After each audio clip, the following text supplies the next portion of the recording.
2020 में दुनिया ने एक ऐसा वायरस देखा जिसने करोड़ों जिंदगियों को प्रभावित किया। Corona virus. People aren't getting oxygen and they're dying like animals, he says. We don't even have enough resources to cremate them dead properly. Body जलाने के लिए, उठाने के लिए, हॉस्पिटल के लिए हर जगह आदमी परेशान है।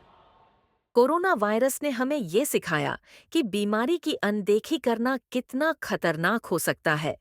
अब एक और वायरस चर्चा में है, HMPV वायरस। क्या है ये वायरस? दुनिया में हजारों वायरस हर दिन जन्म लेते हैं, लेकिन उनमें से कुछ ही हमारे जीवन को प्रभावित करने की ताकत रखते हैं। 2001 में एक ऐसा ही वायरस पहली बार सामने आया जिसने वैज्ञानिकों का ध्यान खींचा। इसे नाम दिया गया HMPV यानी ह्यूमन मेटान्यूमो वायरस। लेकिन ये वायरस आखिर कहाँ से आया और क्या ये पहले से मौजूद था या ये मानवता के लिए एक नई चेतावनी है? HMPV का इतिहास वैज्ञानिकों के लिए एक पहेली रहा है। पहली बार इसे 2001 में नीदरलैंड में खोजा गया था। शोधकर्ताओं को 1-2 साल के बच्चे के श्वसन नमूने में यह वायरस मिला जो निमोनिया से पीड़ित था।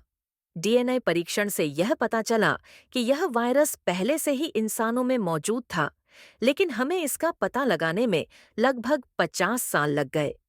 यह वायरस पैरामिक्सो वायरस परिवार का हिस्सा है, जिसमें वो वायरस शामिल हैं जो सांस लेने की नली को प्रभावित करते हैं। HMPV के सबसे करीबी रिश्तेदार हैं रेस्पिरेटरी सिंसिशियल वायरस RSV और मीजल्स। लेकिन इसका स्रोत क्या है?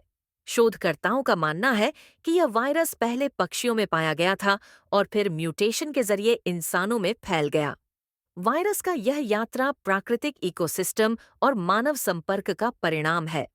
यह आशंका जताई जाती है कि HMPV जानवरों और इंसानों के बीच संपर्क की वजह से फैलने लगा। जब पक्षी या अन्य जानवर इंसानों के करीब आते हैं, जैसे मांस बाजारों, जंगलों के कटने या वैश्विक व्यापार के कारण, तो यह वायरस अपना होस्ट बदल सकता है।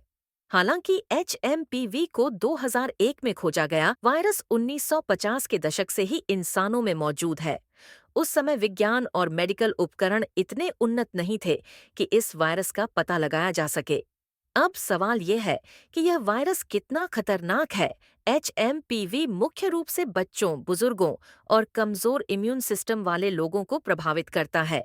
यह हल्के सर्दी जुकाम से लेकर गंभीर निमोनिया और ब्रोंकाइटिस तक का कारण बन सकता है।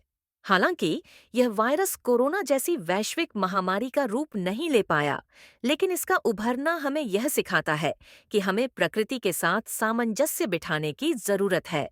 हम जानते हैं कि HMPV जैसे वायरस लंबे समय से पर्यावरण में मौजूद हैं, लेकिन मानव गतिविधियों जैसे वनों की कटाई, बढ़ती जनसंख्या और वैश्विक व्यापार की वजह से ये वायरस तेजी से फैल रहे हैं। हमें अपने पर्यावरण और स्वास्थ्य प्रणाली को और मजबूत बनाने की जरूरत है। HMPV का इतिहास हमें एक स्पष्ट संदेश देता है। प्रकृति और विज्ञान का सम्मान करना जरूरी है। ये वायरस हमें जागरूकता और सतर्कता की सीख देता है। क्या हम इस नए खतरे के लिए तैयार हैं?